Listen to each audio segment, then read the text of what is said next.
The fluorescent lights in the hospital break room had a particular quality of cruelty, bright enough to expose every crack in the linoleum, every shadow under your eyes, every truth you'd been avoiding for months.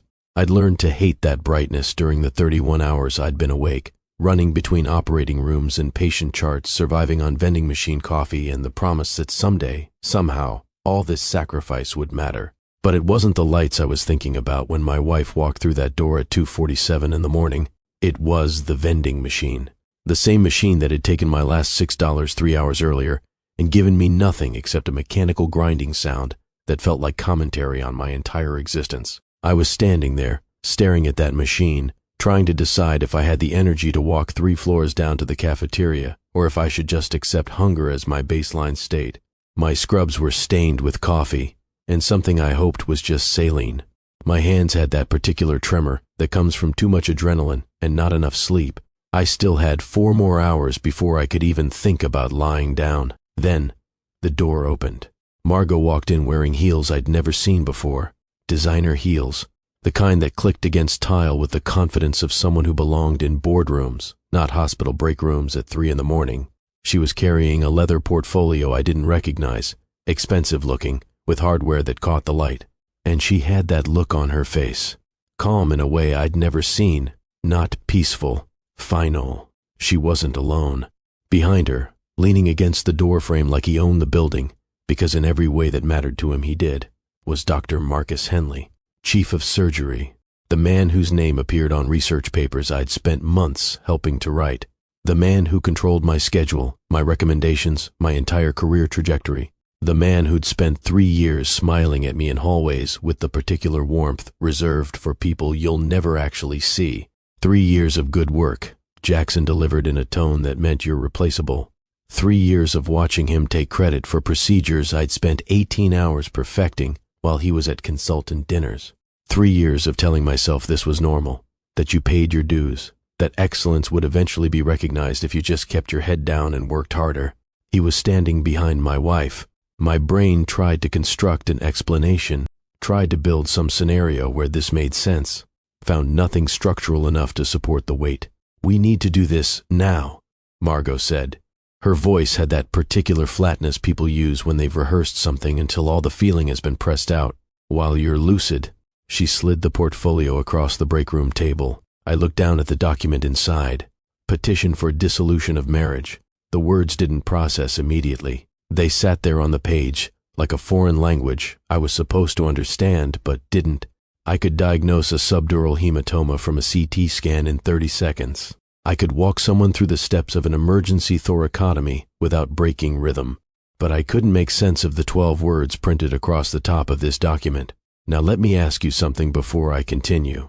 Have you ever worked yourself to exhaustion for someone, sacrificed everything you had, believed that your effort would be enough, only to watch them look at you like you were the problem?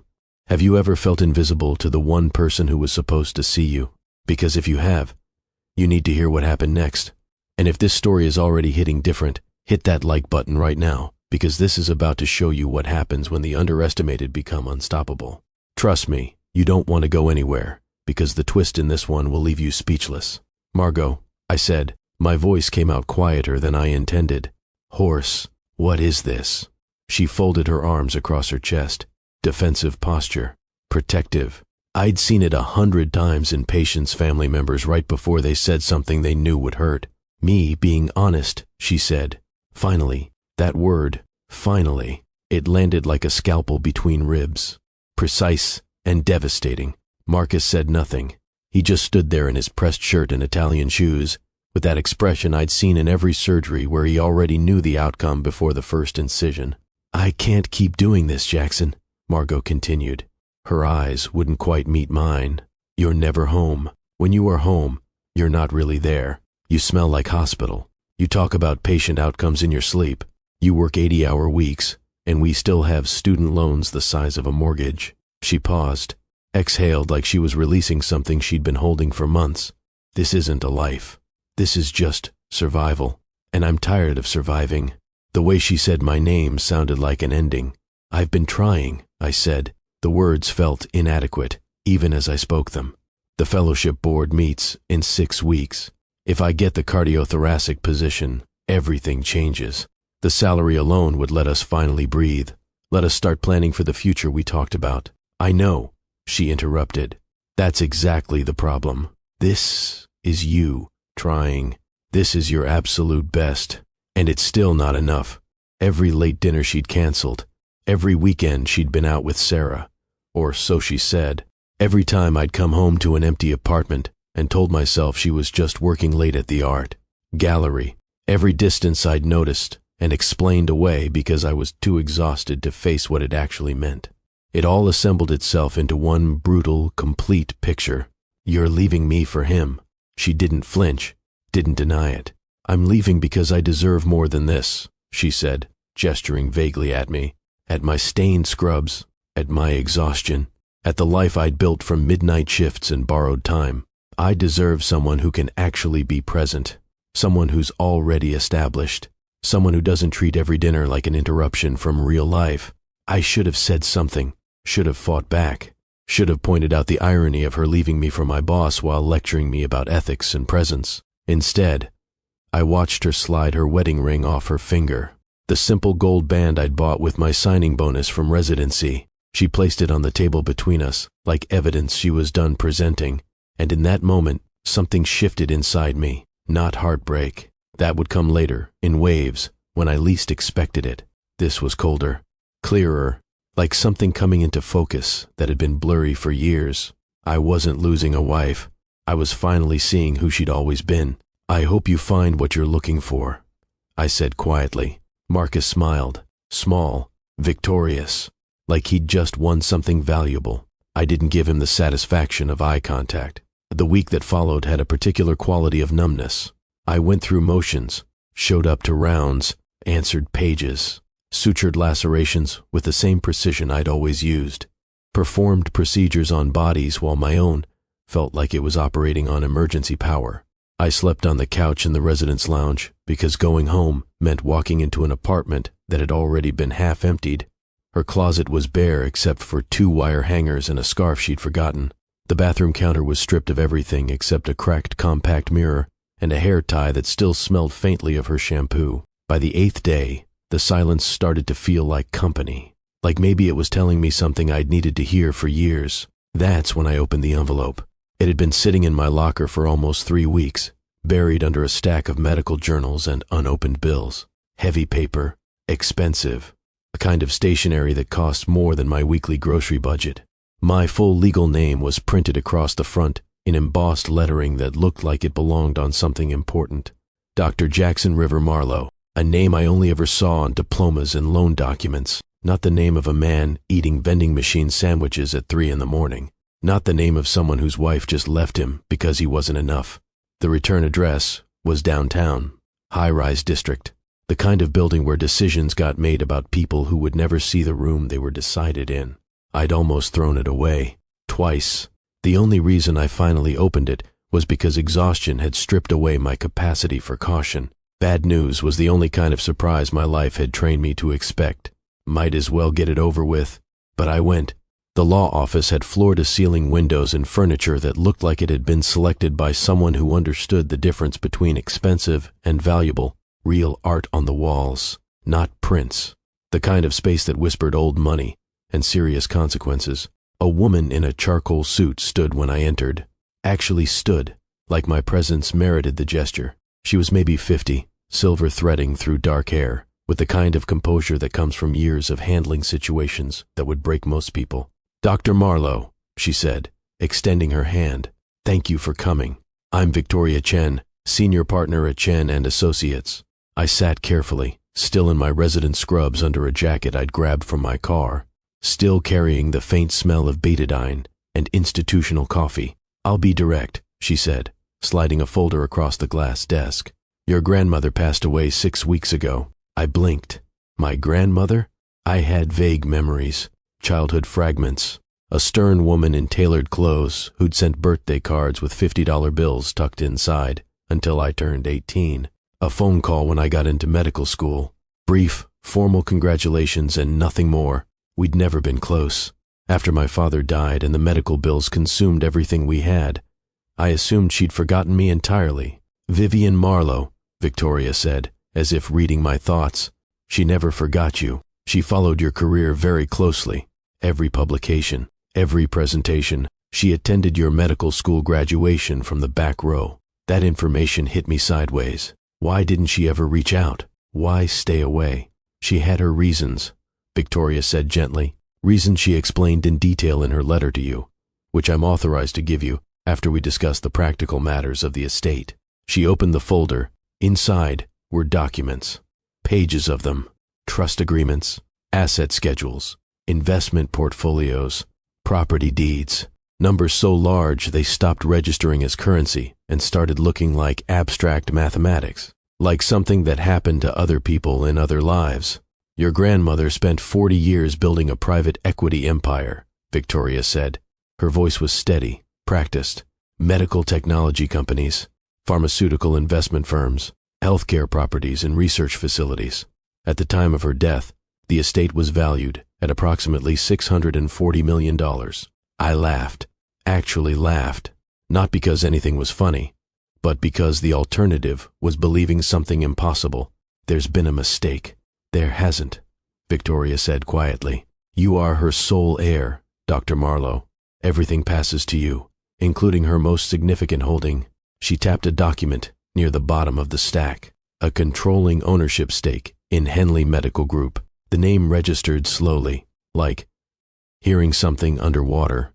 Henley Medical Group, the parent corporation, the entity that owned the hospital where I worked, the organization that controlled department budgets, hiring decisions, research funding, administrative policy, the company that employed every attending physician, every department chair, every administrator who'd ever made me feel small, the company that employed Marcus Henley, that gave him his title, his authority, his power to control my career, the company that now belonged to me. I sat very still in that leather chair, looking at documents that said I owned the building where my wife's new lover had smiled at me like I was insignificant, where he'd stood behind her while she told me I wasn't enough. And for the first time in 8 days, I didn't feel anything like grief. I felt something colder, sharper, more dangerous. I felt like someone who'd just been handed every card in a game where I'd been told I was losing. Now, before I tell you what I did next, I need you to do something for me. Smash that subscribe button right now, because this channel is dedicated to stories about people who rise up when the world counts them out, about people who get underestimated and then quietly become undeniable. And trust me, you don't want to miss a single second of how this plays out.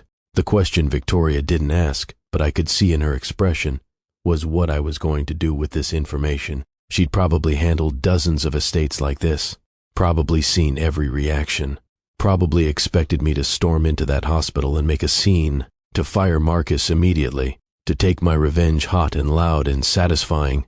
But I'd learned something during my years as the person nobody looked at. Patience isn't weakness, it's strategy. And the people who mistake your patience for acceptance haven't seen what you're actually building. I have a question, I said. Does anyone at Henley Medical Group know about this yet? No, Victoria said. The estate has been in probate. The transition of ownership hasn't been publicly filed yet. We wanted to meet with you first, get your direction on how you'd like to proceed. I thought about Marcus, about the way he'd stood in that break room with his hand almost possessively near Margot's shoulder, about 3 years of condescension delivered with a smile, about stolen credit and strategic dismissals and a culture of fear he'd cultivated because fear made people efficient. And efficient people didn't ask questions. I thought about Margot, about the life she thought she was choosing, about designer bags and luxury she assumed came from a man with real power. They had no idea. Neither of them had any idea. I'd like to keep this quiet for now, I said. Can we delay the public filing? Victoria's expression didn't change, but something in her eyes suggested she understood exactly what I was thinking. We can structure the transition to allow you time to review operations before making any formal announcements. 60 days minimum, possibly 90 if needed. 90 days, I said. That's perfect. 4 weeks later, I resigned. No confrontation, no dramatic exit, no speech about integrity or justice or the things I'd learned about who people really were when they thought you couldn't fight back. I just submitted a brief professional letter to the residency director, thanked the program for the opportunity, cleared out my locker, shook hands with the few attendings who'd ever treated me like a colleague instead of cheap labor, and walked out of Henley Memorial on a Thursday afternoon like I was just another burned-out resident who'd finally broken. Marcus was in his office when I placed the envelope on his desk. He barely glanced up from his computer. Resignation? He leaned back in his chair with that particular smugness of someone who believes they've won. Probably for the best, Jackson. Surgery isn't for everyone. Some people just don't have the fortitude for it, the mental toughness required. He said it kindly, like he was doing me a favor by confirming what he'd always believed about me. I almost smiled, almost told him right then, but patience is only invisible to people who don't believe you're capable of it. Thank you for the opportunity, Dr. Henley, I said. I walked out of his office for what I knew wouldn't be the last time. The divorce finalized quietly. No contest, no fighting over assets, because we didn't have any worth fighting over, just signatures and paperwork and the legal dissolution of something that had probably been dead for longer than either of us wanted to admit. Margot married him 32 days later. The photos were exactly what I expected. Destination wedding at a vineyard, sunset ceremony, flowers that looked curated for Instagram rather than actual joy. She wore white and smiled like someone who'd finally arrived at a life worth photographing. Marcus stood beside her with one hand at her waist and the expression of a man who had never once considered the possibility of losing anything he wanted. People sent me the pictures, framed it as concern. Just thought you should know. Saw this on Facebook. Hope you're doing okay. I was doing fine. Better than fine.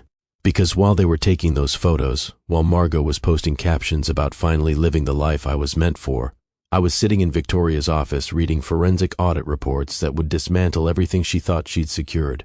Victoria hadn't wasted the 60 days. The team she assembled was exactly what you'd expect from someone who'd spent decades handling complicated estates and even more complicated people. Forensic accountants who could follow money through shell companies and offshore accounts. Healthcare compliance specialists who knew every regulation and every way people tried to circumvent them. Medical ethics investigators with serious credentials and zero tolerance for performance over substance. They began a comprehensive audit of every entity under Henley Medical Group's umbrella.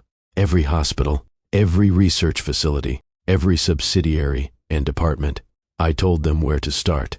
Henley Memorial Hospital, Department of Surgery, everything Marcus Henley touched. What they found was worse than I'd imagined. Worse than simple arrogance or stolen credit. This was systematic, deliberate. Years of corruption, hiding behind a reputation and a smile. Research funds diverted to personal consulting accounts. Clinical trial data manipulated to favor pharmaceutical companies that paid Marcus separately. Surgical residents forced to work beyond legal hour limits, violating labor laws, risking patient safety, while Marcus billed for procedures they performed under his name. Equipment budgets slashed so executive compensation could increase. Safety protocols ignored, infection rates suppressed in public reporting to maintain the hospital's ranking, quality metrics falsified to secure accreditation. But it was the human cost that made it real. 3 formal complaints of sexual harassment, all settled quietly with non-disclosure agreements and hospital funds, all buried so deep in legal files that the victims had been made to feel like they were the only ones, like speaking up had been their mistake. 2 residents forced out of the program after reporting concerns about patient safety, their careers destroyed, references that damned with faint praise, whisper campaigns that followed them to every interview, a nurse who'd tried to blow the whistle about falsified surgical outcomes. She'd been systematically undermined, gaslit, eventually terminated for supposed performance issues that materialized only after she'd gone to administration. The patients whose complications were blamed on their own bodies rather than rushed procedures and cut corners. The families who trusted a system that prioritized billing over healing. I met some of them personally. Former residents who'd left medicine entirely because fighting Marcus Henley had cost them everything. The nurse who now worked in an urgent care clinic, still carrying the weight of patients she knew had been failed. Staff members who'd stayed quiet because they'd watched what happened to people who didn't. We sat in coffee shops and living rooms, in a church basement where a former surgical resident finally felt safe enough to say what she'd been carrying for 3 years. They told me things they'd never dared document. The retaliation, the fear, the way Marcus had cultivated loyalty through intimidation because fear made people efficient, and efficient people didn't ask questions or cause problems or threaten the machine. "You're really going to do something about this?" the nurse asked me. Her name was Patricia. She was 52 and had 3 decades of experience and eyes that had seen too many things go wrong that should have been prevented.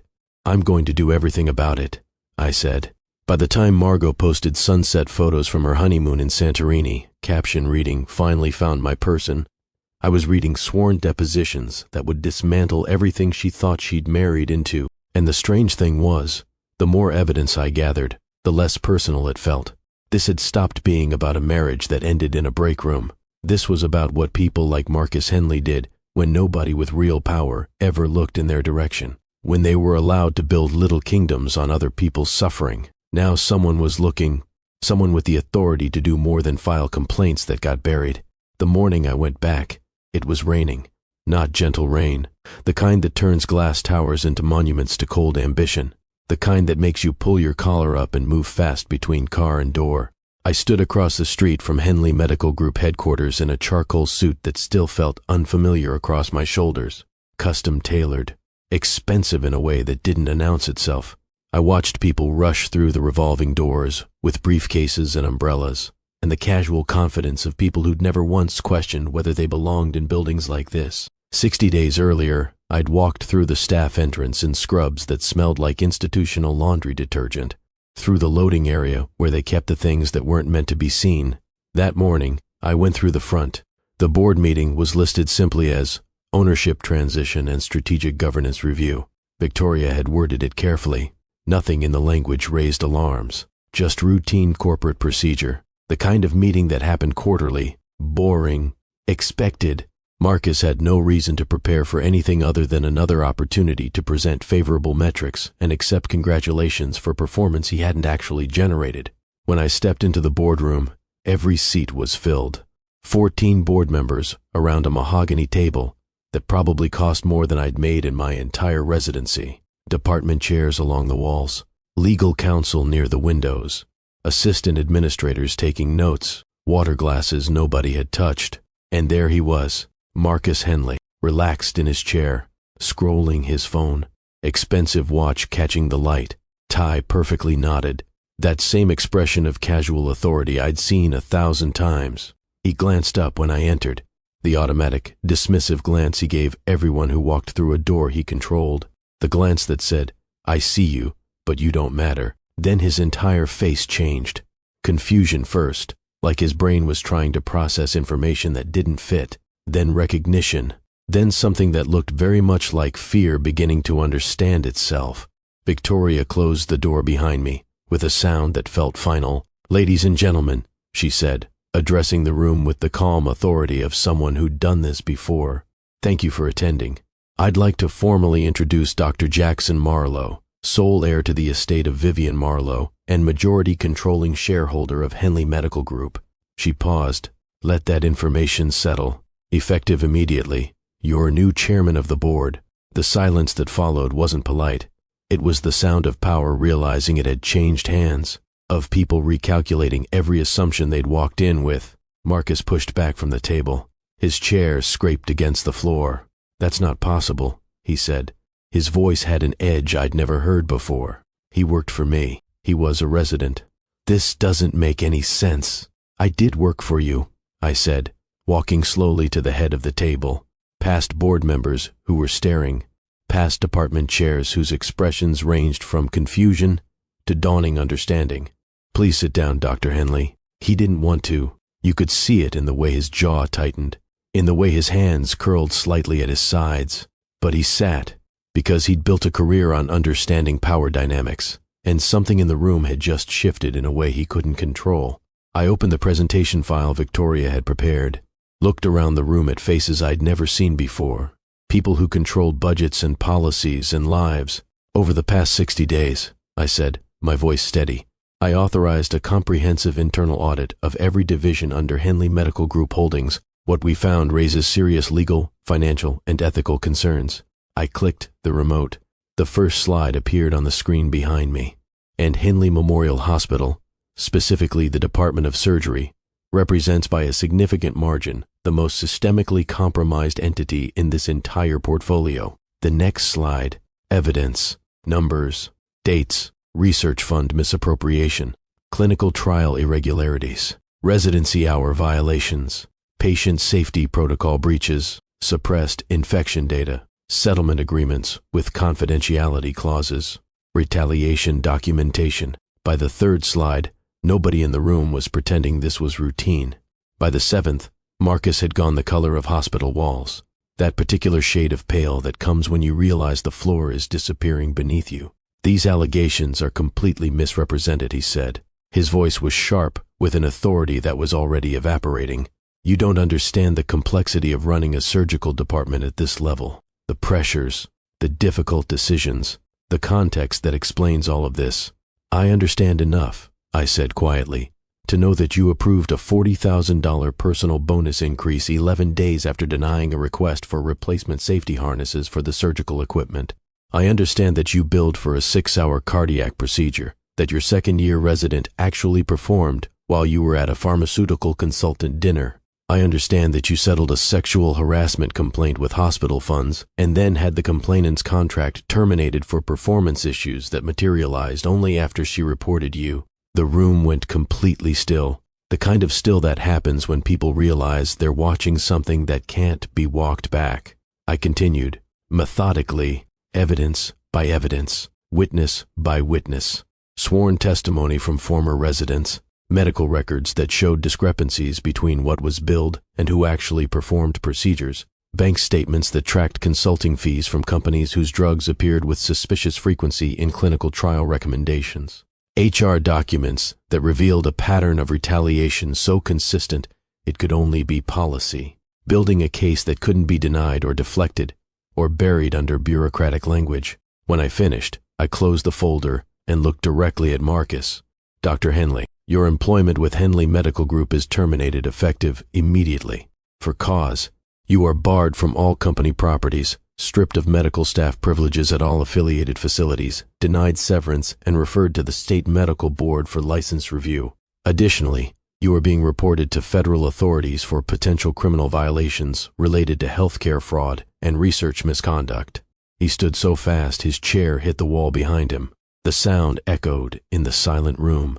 "This is personal," he said. His voice cracked slightly. "This is revenge because of Margot, because I married your ex-wife. This is about your ego, not about actual violations." I held his gaze, didn't raise my voice, didn't need to. "Because of what exactly, Dr. Henley? Because you married my ex-wife? No. This is what accountability looks like when the right person finally has the authority to enforce it. This is what happens when someone with actual power decides that patient safety matters more than your comfort, that staff protection matters more than your reputation, that the people you've been stepping on for years finally have someone willing to see what you've done." Security was already at the door. 2 professionals who'd been briefed on exactly how this might go. They moved into position without drama, without unnecessary force, just presence. 3 years of humiliation. 3 years of watching him smile while taking credit for my work. 3 years of being told I wasn't good enough by a man who'd built his success on fraud and fear, addressed in under 20 minutes. If you're feeling this right now, if this is hitting something real for you, I need you to do something. Drop a comment below and tell me what you would have done in this position. Would you have moved faster? Would you have been more merciful? And share this with someone who needs to hear that patience and integrity always win in the end. Always. Marcus left that boardroom escorted by security, past assistants who wouldn't meet his eyes, past department chairs who were already calculating how this changed their own positions, past the receptionist who'd smiled at him every morning for 8 years. He didn't look powerful anymore. He looked like what he'd always been under the performance, small, threatened, human in the worst possible way. Margot called me before the end of business. Not once. 7 times in the span of 2 hours. I let it ring, watched her name appear on my screen over and over, watched her realize that whatever access she thought she had to me, whatever ability to demand explanations, it didn't exist anymore. On the 8th call I answered, no greeting, just breathing on the other end. Unsteady, disbelieving. "What did you do?" she demanded, Her voice was sharp with panic I'd never heard before. What did you do to Marcus? I looked out the window of the office that had belonged to my grandmother. The office I'd inherited along with everything else. The city below was still wet from morning rain, glass and steel reflecting nothing but themselves. I did what needed to be done, I said calmly. Don't pretend this is professional. Marcus said you humiliated him in front of the entire board. You destroyed his career. You took everything from him over a personal grudge.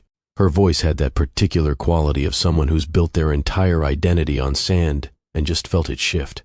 Marcus destroyed himself. I said, I just made sure the right people finally saw the evidence. The falsified records, the manipulated data, the staff members he retaliated against, the patients whose safety he compromised. That's what this is about. Her voice hardened, defensive. This is about me, about us, about you not being able to handle that I chose someone else. No, I said quietly. This is about a man who spent years abusing his authority, endangering patients, and silencing anyone who tried to stop him.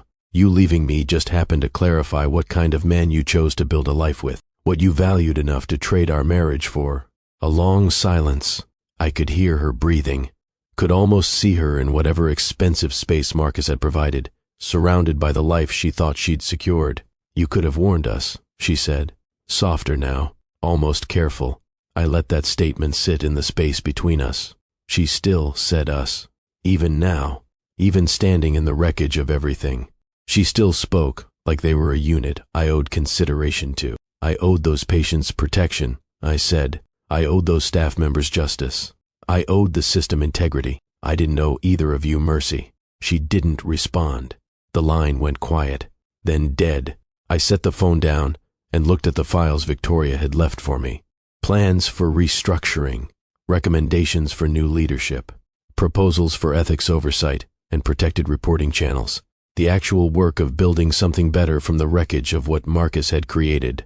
The weeks that followed moved with the particular momentum of systems finally allowed to function correctly. Without Marcus's salary, the mortgage on their renovated brownstone became unsustainable almost immediately. That house had been chosen for its address, for the statement it made, for the life Margot had posted about on social media with captions about manifesting dreams and choosing yourself. The luxury car disappeared first. Lease returned, then the country club membership. Then the housekeeper who'd come twice a week. Small changes that added up to a life that couldn't sustain itself without the income stream she'd assumed was permanent. The invitations stopped, to galas where they'd recently posed for photos with people who mattered in healthcare circles, to fundraisers where Marcus had networked with the kind of casual confidence that came from believing you were untouchable. Those people stopped returning calls, stopped responding to emails, because proximity to scandal is its own kind of contagion, and nobody wants to be infected. His professional network went silent in the way that only happens when fear replaces respect. Colleagues who'd collaborated on research papers suddenly had scheduling conflicts. Speaking invitations were quietly rescinded. Board positions at smaller hospitals became unavailable. The civil lawsuits emerged slowly at first, then faster. Former residents who'd been forced out found attorneys willing to take their cases now that Marcus had no institution protecting him. Patients, whose complications had been blamed on their own bodies rather than rushed procedures, started asking harder questions.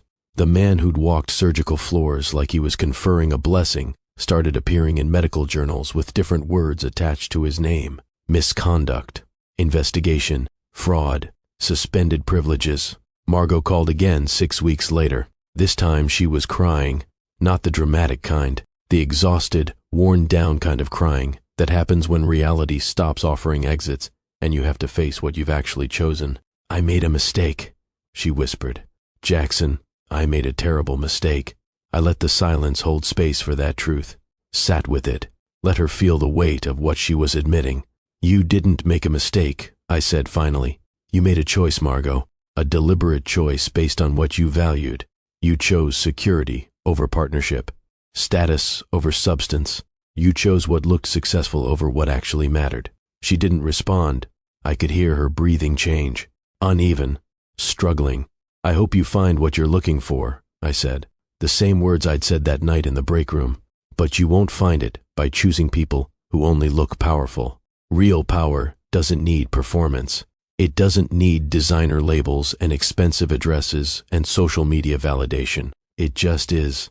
I heard through mutual acquaintances that the divorce proceedings began shortly after that call, that Marcus blamed her for his downfall, as if her presence had somehow caused his years of fraud to surface, as if loving him had been the catalyst rather than his own choices, that she'd moved back to her parents' house upstate, back to the life she'd been so desperate to escape, back to being ordinary in a way she'd convinced herself she'd transcended.